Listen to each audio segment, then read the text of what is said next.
le service prend une dimension encore plus profonde. Il ne s'agit pas seulement d'aider, mais de le faire avec et par amour, en suivant l'exemple de Jésus et pour la gloire de Dieu. Donc dans la Bible, le service est vraiment au cœur de la vie spirituelle.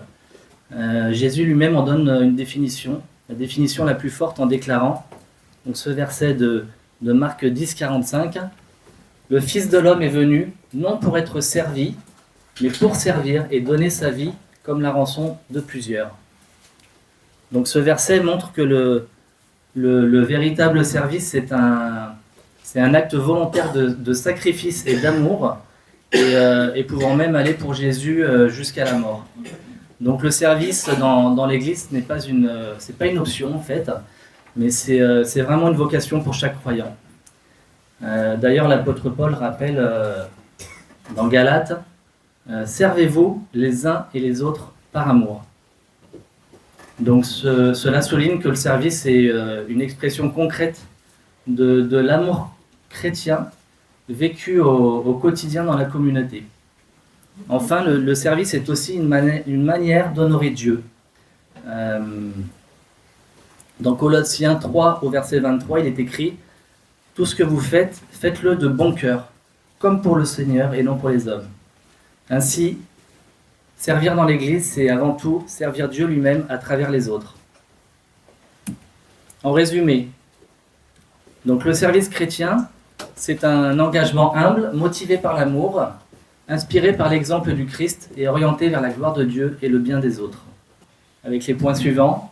Donc le premier, c'est 2 modèles. Donc Jésus, bien sûr, le serviteur parfait. Et on va parler de l'apôtre Paul également. Après, on parlera des différents domaines du service. On parlera des dons et des appels particuliers de chaque croyant. On parlera du caractère du serviteur, humilité, amour, constance. Et enfin, motivation véritable, servir par la foi, par amour, dans la grâce. Voilà, donc on commence tout de suite par Jésus, le serviteur parfait, pour regarder l'exemple qu'il a été pour nous. Un serviteur de Dieu par excellence, bien sûr.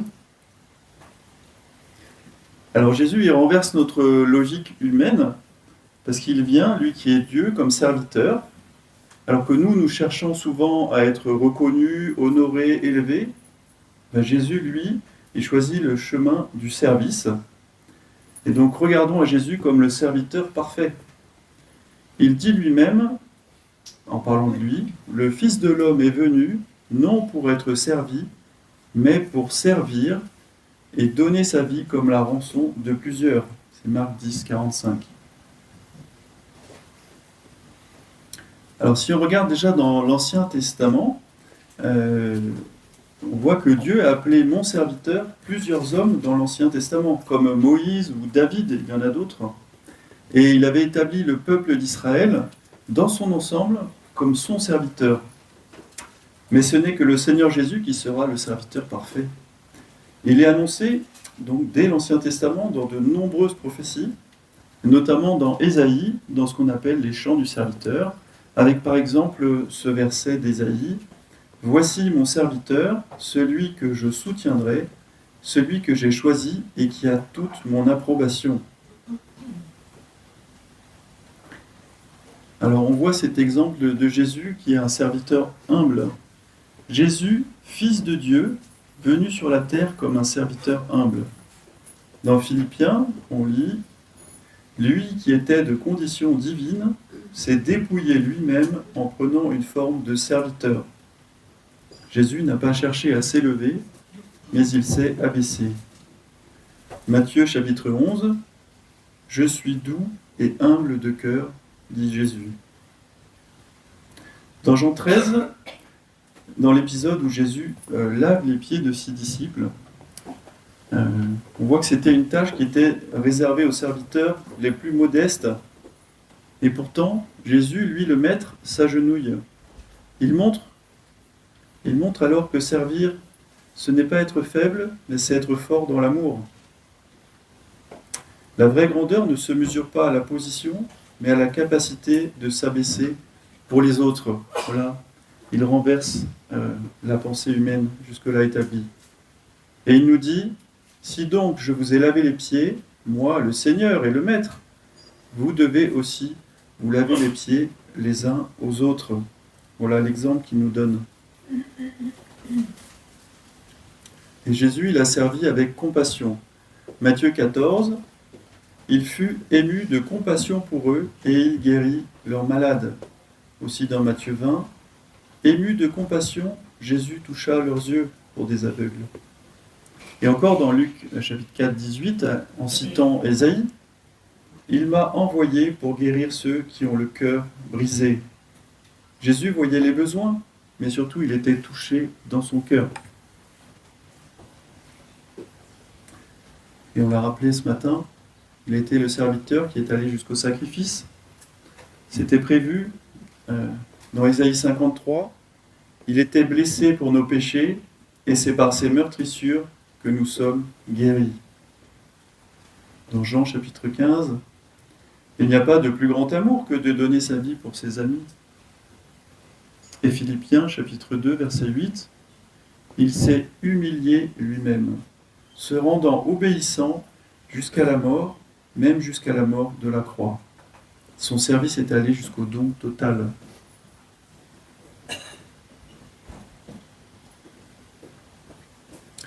Et donc nous sommes appelés à suivre ses traces, Jésus étant le modèle parfait. 1 Pierre chapitre 2, Christ a souffert pour vous, vous laissant un exemple, afin que vous suiviez ses traces. Et Jésus nous invite à agir comme lui. Dans Jean 13 et verset 34, il est écrit « Je vous donne un commandement nouveau, aimez-vous les uns les autres, comme je vous ai aimé. Vous aussi, aimez-vous les uns les autres. » Et dans Galates chapitre 5, verset 13, nous sommes encouragés par ces mots. « Par amour, soyez serviteurs les uns des autres. » Alors aujourd'hui, on peut se poser cette question. Comment puis-je refléter le cœur de serviteur de Jésus dans ma vie quotidienne ? Donc on va continuer avec l'apôtre Paul. Je vais vous lire sa rencontre avec le Seigneur dans Acte 9. Donc quant à Saul, il respirait toujours la menace et le meurtre contre les disciples du Seigneur. Il se rendit chez le grand prêtre et lui demanda des lettres pour les synagogues de Damas afin de pouvoir arrêter et amener à Jérusalem les partisans de cet enseignement qu'il trouverait, hommes ou femmes. Comme il était en chemin et qu'il approchait de Damas, tout à coup, une lumière qui venait du ciel resplendit autour de lui. Il tomba par terre et entendit une voix lui dire « Saul, Saul, pourquoi me persécutes-tu » Il répondit « Qui es-tu, Seigneur » Et le Seigneur dit « Moi, je suis Jésus, celui que tu persécutes. Lève-toi, entre dans la ville, et on te dira ce que tu dois faire. » Les hommes qui l'accompagnaient s'arrêtèrent muets de stupeur. Ils l'entendaient bien la voix, mais ils ne voyaient personne. Saul se releva de terre. Malgré ses yeux ouverts, il ne voyait rien. On le prit par la main pour le conduire à Damas. Il resta 3 jours sans voir, et il ne mangea, ni ne but rien.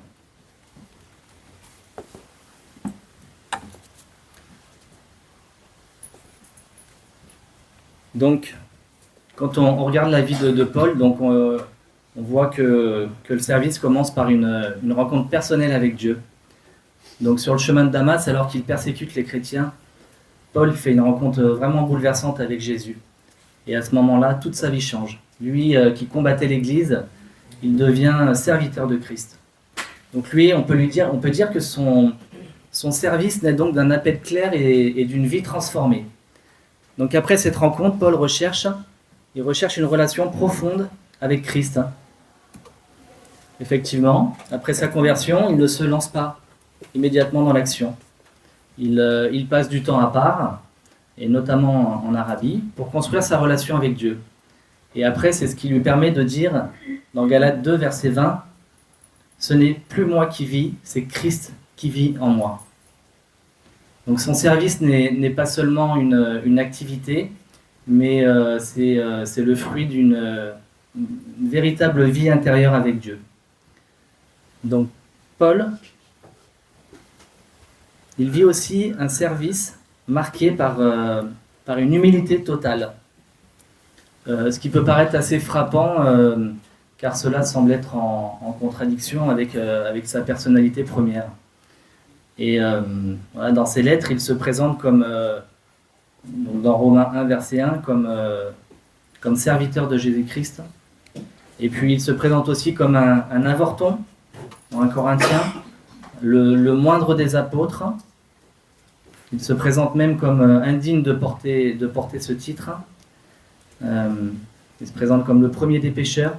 Voilà, mais il ne vit pas cette situation comme une faiblesse, mais plutôt comme une conséquence de sa rencontre avec Jésus et de sa position de serviteur. Voilà, il ne cherche pas ni position, ni reconnaissance, ni d'avantages divers, mais vraiment simplement à servir fidèlement. Et concrètement, on le voit aussi dans ses voyages missionnaires, où il travaille parfois de ses mains, comme fabricant de tentes pour ne pas être à la charge des autres. Voilà, après son service à Paul, il est également marqué par la persévérance dans l'épreuve, bien entendu. Paul est emprisonné à plusieurs reprises, battu, rejeté. Donc, par exemple, à Philippe, en acte 16, il est jeté en prison après avoir été battu. Et pourtant, au lieu de se plaindre, il chante ses louanges avec Silas. Et il dira plus tard, « Ma grâce te suffit », en 2 Corinthiens. Et Paul nous montre que le service continue, parfois même dans la souffrance, mais soutenu par la grâce de Dieu. Et son service ne s'arrête pas non plus au moment où la mission engagée a l'air d'être à l'arrêt, notamment quand il est en prison. Donc dans Acte 20, verset 24, il dira aussi « Je ne fais pour moi-même aucun cas de ma vie, pourvu que j'accomplisse ma mission. » Donc ce qui motive profondément Paul, c'est l'amour de Christ.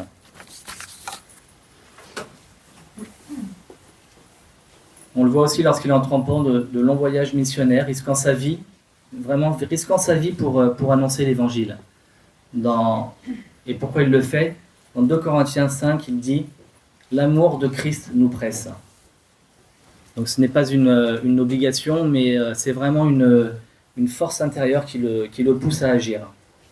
Voilà. Et enfin, on peut dire aussi que son service est profondément tourné vers les autres. Effectivement, Paul ne fait pas que de prêcher, il s'attache aussi beaucoup aux personnes. Il nomme ses collaborateurs, Prisca, Aquilas, Sostène, Timothée, Tychik, etc. Il les recommande aussi comme Phébé, il en prend soin, il les valorise en fonction de leur contribution à l'évangélisation. Et il prend aussi beaucoup de temps pour encourager les églises, comme pour les Philippiens, auxquels il continue d'écrire depuis sa prison. Il dit d'ailleurs, nous aurions voulu vous donner non seulement l'évangile, mais encore nos propres vies. Voilà. Donc, ce qu'on peut dire sur le service, c'est que c'est une réponse à un appel, nourri par une relation avec Christ, vécu dans l'humilité, persévérant dans l'épreuve, motivé par l'amour, et pour finir, tourné vers les autres. Donc cet exemple nous montre que le service commence toujours dans le cœur avant de se voir dans les actions.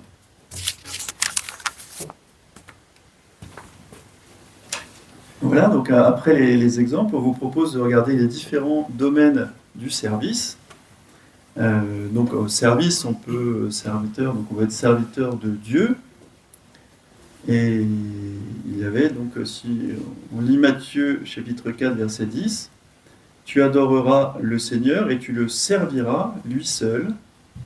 Donc servir Dieu seul, c'est la voie suivante. Mais on comprend au travers de la Bible qu'il ne s'agit pas simplement du service, c'est-à-dire du culte, mais c'est bien plus large que ça. Ça touche toute notre vie. Colossiens 3, 23 nous dit « Tout ce que vous faites, faites-le de bon cœur, comme pour le Seigneur. » Donc le service chrétien est global. Je vous propose qu'on en regarde quelques domaines essentiels. Alors, déjà par la prière, la louange, l'adoration, le chant, et c'est important, c'est primordial. Cela peut être fait individuellement et aussi collectivement, comme ce matin. 1 Pierre 2, verset 9. Vous, au contraire, vous êtes un peuple choisi, des prêtres royaux, une nation sainte, un peuple racheté, afin de proclamer les louanges de celui qui vous a appelé des ténèbres à sa merveilleuse lumière. Proclamer les louanges de Dieu, cela fait partie de notre service. Psaume 100, verset 2. Servez l'Éternel avec joie, venez avec allégresse en sa présence. Éphésiens 5, 19 et 20. Dites-vous des psaumes, des hymnes et des cantiques spirituels, chantez et célébrez de tout votre cœur les louanges du Seigneur. Il y a aussi le service dans l'Église. Nous sommes tous appelés à servir dans l'Église et chacun avec son propre rôle. On parle des dons spirituels, notamment par rapport à cela, au ministère spirituel. 1 Pierre 4, verset 10. Comme de bons intendants des diverses grâces de Dieu, mettez chacun au service des autres le don que vous avez reçu. Alors, on peut servir aussi dans la famille.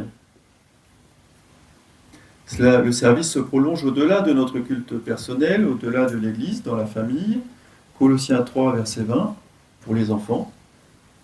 Enfants, obéissez en tout à vos parents, car cela est agréable au Seigneur. 1 Timothée, chapitre 5, verset 4. Donc en parlant, donc c'est l'apôtre Paul qui parle de ce qui doit se faire dans les familles. Qu'ils apprennent à exercer la piété d'abord envers leur propre famille et à rendre à leurs parents ce qu'ils ont reçu d'eux, car cela est agréable à Dieu. Il y a bien sûr d'autres versets qui concernent le couple, les parents vis-à-vis des enfants, etc. Tous les domaines de la famille où on peut servir Dieu par notre comportement et nos actions. Voilà, on est appelé aussi à servir les autres. Dans Galates, par amour, soyez serviteurs les uns des autres. Dans Hébreux 13, n'oubliez pas de faire le bien et de vous entraider, car c'est à de tels sacrifices que Dieu prend plaisir. Voilà, ça c'est l'amour en action. Servir, c'est rendre l'amour de Dieu visible. Alors on peut aussi servir dans le monde pour être une lumière autour de nous. Que votre lumière brille devant les hommes afin qu'ils voient votre belle manière d'agir et qu'ainsi ils célèbrent la gloire de votre Père céleste. Voilà, au travail, à l'école, dans la famille, notre manière de servir devient un témoignage vivant. 1 Pierre 2, verset 12. Ayez une bonne conduite au milieu des non-croyants afin que là même où ils vous calomnient, comme si vous faisiez le mal, ils remarquent votre belle manière d'agir et rendent gloire à Dieu le jour où il interviendra. C'est aussi dans le travail. Esclaves, ou aujourd'hui on pourrait dire salariés, obéissez en tout à vos maîtres terrestres, et pas seulement sous leurs yeux, comme le feraient des êtres désireux de plaire aux hommes, mais avec sincérité de cœur, dans la crainte de Dieu. Et nous avons parlé de servir dans le monde, nous devons aussi servir pour le salut du monde en prêchant la parole. Romains 10, versets 13 et 14. En effet, toute personne qui fera appel au nom du Seigneur sera sauvée, mais comment donc feront-ils appel à celui en qui ils n'ont pas cru, et comment croiront-ils en celui dont ils n'ont pas entendu parler? Et comment entendront-ils parler de lui si personne ne l'annonce? Et puis c'est ce commandement du Seigneur, Matthieu 6. Allez, faites de toutes les nations des disciples, les baptisons au nom du Père, du Fils et du Saint-Esprit. En conclusion de cette partie, nous pouvons dire que c'est bien dans tous les domaines de notre vie que nous sommes appelés à être serviteurs de Dieu. Donc, dans l'Église, le service ne repose pas, heureusement pas, sur une uniformité, mais sur une diversité voulue par Dieu. Donc chaque croyant est unique. Et Dieu a placé en nous chacun de dons spécifiques ainsi qu'un appel particulier pour contribuer à l'édification du corps de Christ. Alors pour les plus jeunes, l'édification, c'est faire grandir, fortifier et construire l'Église. Donc Dieu donne à chacun des dons différents. Donc la Bible nous enseigne clairement que tous les croyants ne reçoivent pas les mêmes capacités spirituelles ou physiques, mais que chacun reçoit quelque chose d'utile. Voilà, dans 1 Corinthiens 12, il y a diversité de dons, mais le même esprit. Or, à chacun la manifestation de l'esprit est donnée pour l'utilité commune. Voilà, ces dons peuvent être visibles. Donc ça peut être l'enseignement, prédication, ou plus discret, l'encouragement, la générosité. Ça peut être monter une cuisine Ikea, ou tailler un platane, etc. Donc voilà, tout ça, c'est des choses qui sont essentielles et aucun nom n'est inutile ni inférieur. Et voilà, ce qu'il faut savoir, c'est que ces dons, ils sont pas mérités, ils sont pas dus, ils sont pas choisis par nous, mais ils sont vraiment une grâce de Dieu. Dans Romains 12, il est écrit « Puisque nous avons des dons différents, selon la grâce qui nous a été accordée. » Donc ensuite, chaque croyant est appelé personnellement par Dieu. Donc au-delà des dons, il y a aussi un appel. Donc Dieu ne nous appelle pas tous à la même mission, mais il appelle chacun à servir selon sa volonté à lui. Donc chacun, dans 1 Corinthiens, chacun a reçu de Dieu son propre don, l'un d'une manière, l'autre d'une autre. Et en fait, notre mission dans l'Église, c'est pas un hasard. Elle est vraiment préparée par Dieu. Dans Éphésiens, on peut lire aussi « Nous sommes son ouvrage, ayant été créés en Jésus-Christ pour de bonnes œuvres que Dieu a préparées d'avance, afin que nous les pratiquions. » Voilà. Avec ce verset, on se rend vraiment compte que tout est fait par Dieu pour nous. Donc ensuite, en 3, l'image du corps, une diversité indispensable. Donc l'apôtre Paul, il compare l'Église à un corps pour montrer que chaque membre a un rôle unique. Voilà, en effet, certains dirigent, d'autres soutiennent, d'autres encouragent, d'autres peuvent servir dans l'ombre également. Et l'absence ou le mépris d'un don peut affaiblir tout le corps. Voilà, par exemple, dans le corps humain, il y a une petite glande qui s'appelle une glande pituitaire. Je crois que c'est l'hypophyse. Voilà. Et c'est la taille d'un petit pois, mais qui régule vraiment complètement tout le corps. Et dans 1 Corinthiens 12, on peut lire aussi « Le corps n'est pas un seul membre, mais il est formé de plusieurs membres. Si tout le corps était œil, où serait l'ouïe ?» Effectivement. Donc en point suivant, servir selon le don reçu, donc c'est une responsabilité. Donc recevoir un don, ça implique aussi une grosse responsabilité, c'est-à-dire celle de l'utiliser pour les autres. En effet, un don non utilisé, c'est un potentiel spirituel qui reste stérile et qui peut donc être vraiment dommageable pour l'Église entière. Dans 1 Pierre 4, au verset 10, on peut lire « Comme de bons dispensateurs des diverses grâces de Dieu, que chacun de vous mette au service des autres le don qu'il a reçu. » Voilà, enfin, aucun appel n'est insignifiant. Dans le royaume de Dieu, en fait, il n'y a pas de petits services. Et Jésus lui-même valorise la fidélité dans les petites choses. Donc en Matthieu 25, c'est bien, bon et fidèle serviteur, tu as été fidèle en peu de choses, je te confierai beaucoup. Donc ce qui compte, c'est pas la visibilité du service, mais c'est l'obéissance et la fidélité. Donc chaque croyant est donc doté par Dieu, donc des dons spirituels ou autres, appelé personnellement, donc pour une mission spécifique, et utile au corps pour la complémentarité. On arrive maintenant à la 4e et avant-dernière partie, sur le caractère du serviteur. Donc servir Dieu ne dépend pas seulement de ce que nous faisons, car Dieu regarde le cœur avant les actions. Donc là on lit 1 Samuel chapitre 16 verset 7, « L'Éternel n'a pas le même regard que l'homme. L'homme regarde à ce qui frappe les yeux, mais l'Éternel regarde au cœur. » Donc, je vous propose qu'on regarde 4 traits essentiels du caractère du serviteur: humilité, amour, constance ou fidélité et sainteté.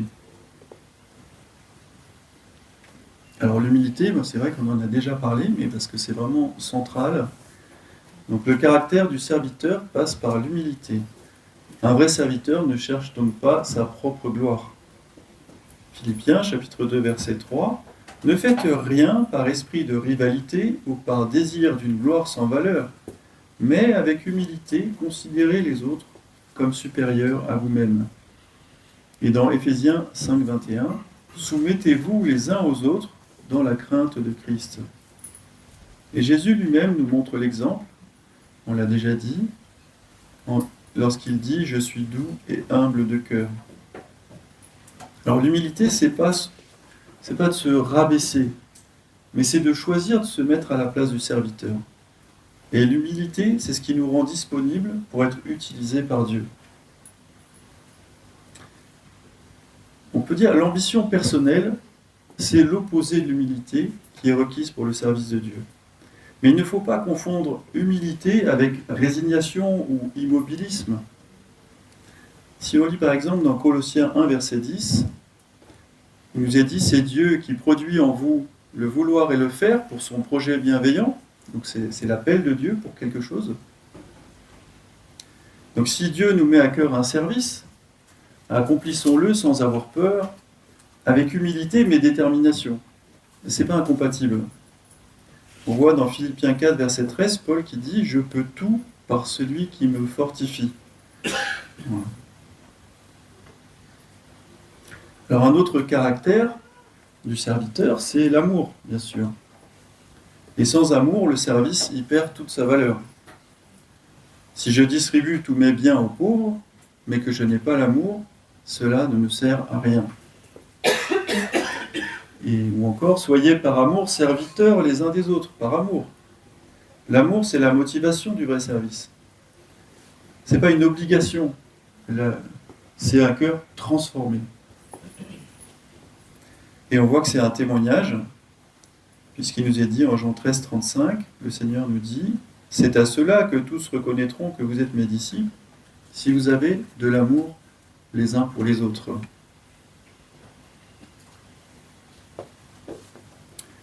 La constance ou la fidélité, voilà, c'est important.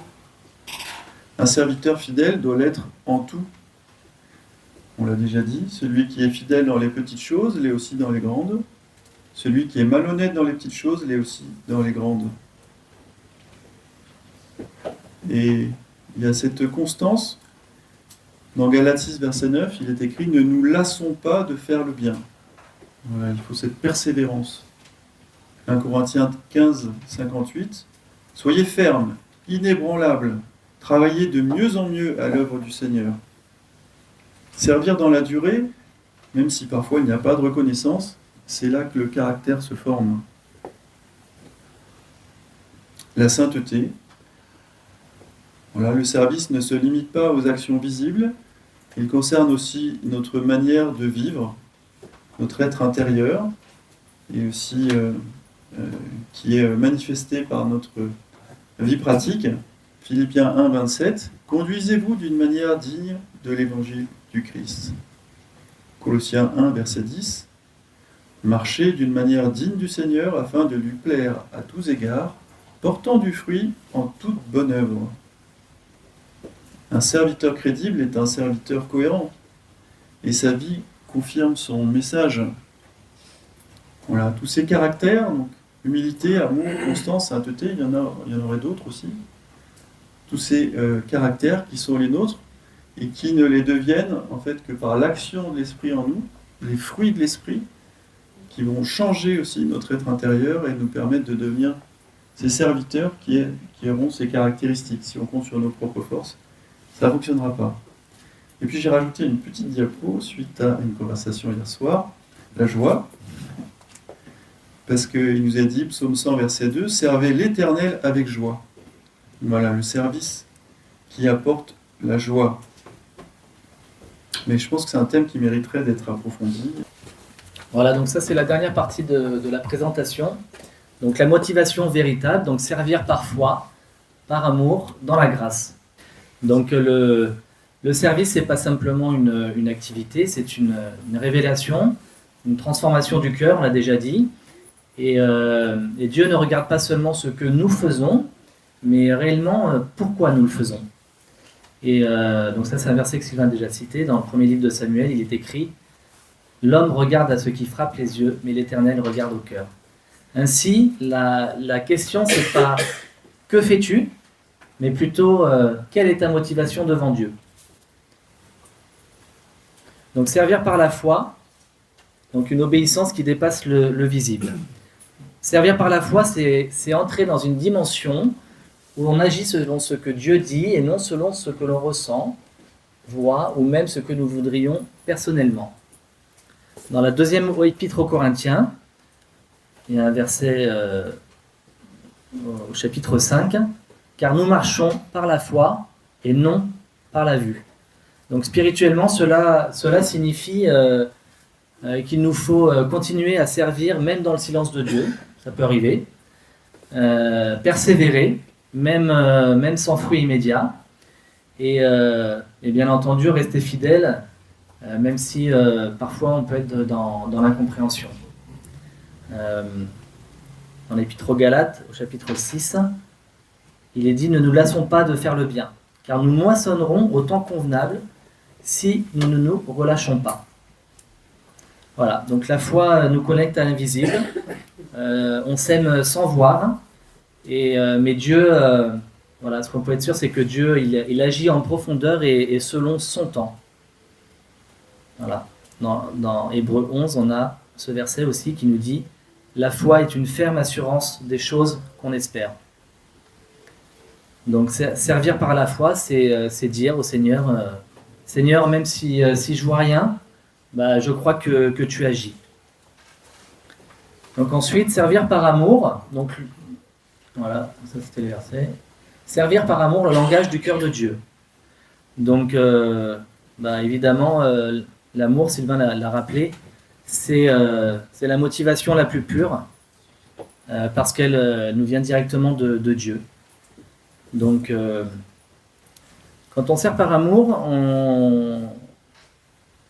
on reflète la nature même de Dieu et notre service devient une adoration. Donc Jésus nous montre une vérité profonde. Le service naît de l'amour pour lui. Pierre a dû confirmer à Jésus qu'il l'aimait avant de recevoir son ordre de mission. Dans Jean 21, Jésus dit à Pierre « M'aimes-tu » plusieurs fois. Et à la fin, « Paie mes brebis ». Il faut vraiment faire attention à ne pas servir sans amour véritable et sincère. Donc pas de service pour se valoriser soi-même par exemple, ou vouloir à tout prix montrer son intelligence ou profiter d'une position. Car Dieu nous dit dans sa parole que c'est comme si nous étions un airain qui résonne. Alors de l'airain c'est du bronze en fait, hein. C'est une matière très dense et quand on tape dessus en fait ça fait du bruit mais il n'y a pas de profondeur, pas de valeur. Voilà, on l'utilise aussi au sens figuré pour parler de quelque chose de dur, de froid, d'inflexible. Première épître aux Corinthiens, chapitre 13. Quand je parlerai les langues des hommes et des anges, si je n'ai pas l'amour, je suis un airain qui résonne. Voilà, donc l'amour donne la patience dans l'épreuve, la douceur dans le service et la persévérance envers les autres. Tout ce que vous faites, faites-le de bon cœur, comme pour le Seigneur. Donc servir par amour, c'est servir comme si Jésus lui-même était devant toi. Donc servir dans la grâce, donc c'est une réponse, pas une performance. Donc la grâce change totalement la posture du serviteur. En effet, on ne sert pas pour être accepté, on sert parce que nous sommes déjà aimés par Dieu. Et c'est en fait une différence fondamentale avec les autres religions où leurs adeptes se pensent sauvés soit par leurs œuvres, soit par leur comportement, soit par un comportement attendu. Voilà, c'est par la grâce que vous êtes sauvés, non par les œuvres. Donc c'est une révolution intérieure. Le service devient donc une réponse d'amour et non une tentative de mériter. Donc même notre capacité à servir nous vient de Dieu. Dans la première épître aux Corinthiens, chapitre 15, c'est par la grâce de Dieu que je suis ce que je suis.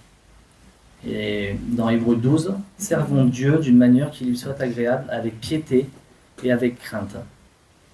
Donc la grâce produit l'humilité. Donc je reconnais que tout vient de Dieu. La grâce produit la dépendance, donc je m'appuie sur lui. Et la grâce produit la liberté, je ne suis plus esclave de la performance. Donc une motivation transformée par le Saint-Esprit.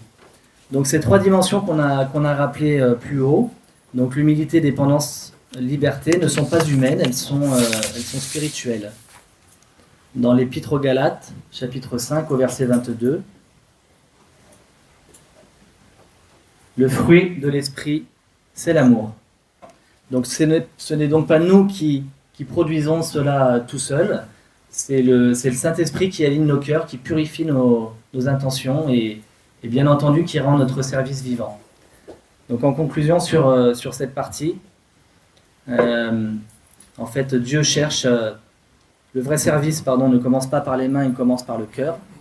Dieu cherche des serviteurs qui croient sans voir, donc c'est la foi, qui aiment sans condition, c'est l'amour, et qui servent sans se justifier. Voilà. Et pour terminer, donc un encouragement. Donc dans l'évangile Matthieu 6 au verset 4, et donc pour résumer un peu tout ça, et ton Père qui voit dans le secret te le rendra. Donc conclusion, donc quand on accepte Jésus-Christ comme son sauveur, on l'accepte aussi comme son Seigneur. Et donc si Jésus est notre Seigneur, celui qu'on l'on sert désormais, c'est plus le monde, c'est plus Satan, et surtout c'est plus nous-mêmes, mais c'est bien Jésus-Christ que l'on sert. Ce n'est donc plus notre intérêt propre qui doit primer, mais celui du Seigneur Jésus. Donc on a vu deux modèles. Jésus, bien sûr, notre parfait modèle, et on peut se plonger dans les Écritures pour nous en inspirer. Et Paul qui a déclaré « Pour moi, vivre, c'est Christ », qui constitue aussi un modèle inspirant à suivre. On a vu les différents domaines du service. Quand on parle du service chrétien, c'est du service rendu par les chrétiens pour leur Seigneur Jésus-Christ dont on parle. Et comme on l'a vu, servir Dieu, c'est une attitude constante qui concerne tous les aspects de notre vie. Quoi que nous fassions, il faut le faire comme pour le Seigneur. Les dons et les appels particuliers de chaque croyant, étant désormais le corps de Christ sur la terre, l'Église, animée par l'Esprit Saint, et représentée par chacun de ses membres, chacun d'entre nous, l'Église a la mission de faire l'œuvre de Christ sur la terre. Comme dans un corps, chaque membre a une fonction particulière. Tâchons de discerner quel est notre appel et répondons-y. Le caractère du serviteur, donc on l'a vu, humilité, amour, constante, mais aussi sainteté et joie. Un cœur renouvelé par l'Esprit Saint pour servir dans le royaume de Dieu. La motivation véritable, donc servir par la foi, par l'amour, dans la grâce. Dans 1 Jean 4, 19, nous lisons « Quant à nous, nous l'aimons parce qu'il nous a aimés le premier. » Voilà notre motivation. Nous voulons aimer celui qui nous a aimés le premier. Encore deux versets. Éphésiens 2, 10. « Nous avons été créés en Jésus-Christ pour des œuvres bonnes, que Dieu a préparées d'avance afin que nous les pratiquions. » Et dans Romains 12, verset 1, « Je vous encourage donc, frères et sœurs, par les compassions de Dieu, à offrir votre corps comme un sacrifice vivant, saint, agréable à Dieu. Ce sera de votre part un culte ou un service raisonnable. » Comment faire? On le voit juste après au verset 2. Ne vous conformez pas au monde actuel, mais soyez transformés par le renouvellement de l'intelligence, afin de discerner quelle est la volonté de Dieu, ce qui est bon, agréable et parfait.